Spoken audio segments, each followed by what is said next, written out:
作为人类中的一员，作为敬虔基督徒中的一员，我们都有责任、有义务，为完成神的托付而献上我们的身心，因为我们的全人都是从神而来，都是因神的主宰而有的。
国雄残疾，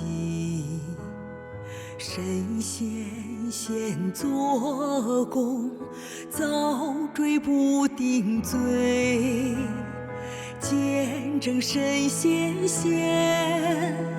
犯遭来祸患，刀枪棍棒举，被赶出家门，眼中噙泪花，悲痛心欲碎，是家路艰难，生泪伴血迹，到处是偶像，恶仆坑害人，名义上心神，跟随家母人。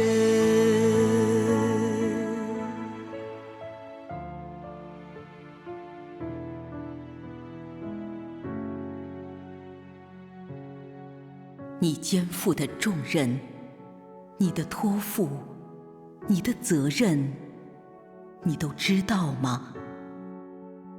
你的历史使命感何在？等着你去牧养的人该有多少？你的任务是否很重？他们贫穷、可怜、瞎眼，不知所措，落在黑暗之中哀嚎，路在何方？多么渴慕光明，犹如流星一样突然降下来，驱散着将人压抑了多少年的黑暗势力。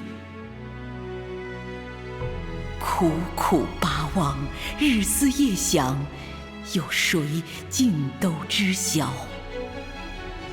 你不愿因爱神而努力地将这些幸存者都拯救回来吗？以自己所有的力量来环抱那爱人如爱自己骨肉的神吗？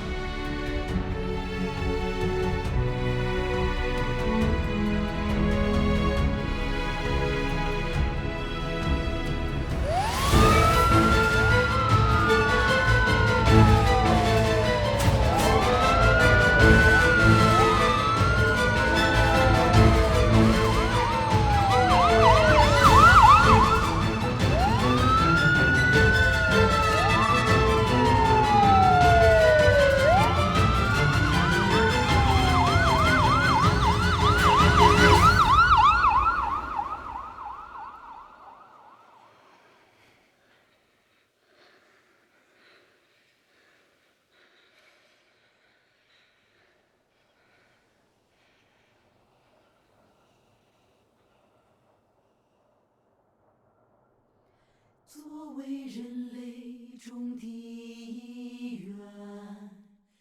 作为敬虔基督徒中的一员，我们都有责任有义务，为完成神的托付而献上我们的身心，献上我们的身心，因为我们的全员都是从神而来，都是因神的主宰而有的。用我们的身心，不是为了神的托付，不是为了人类正义的事业，那我们的灵魂将归对于为神的托付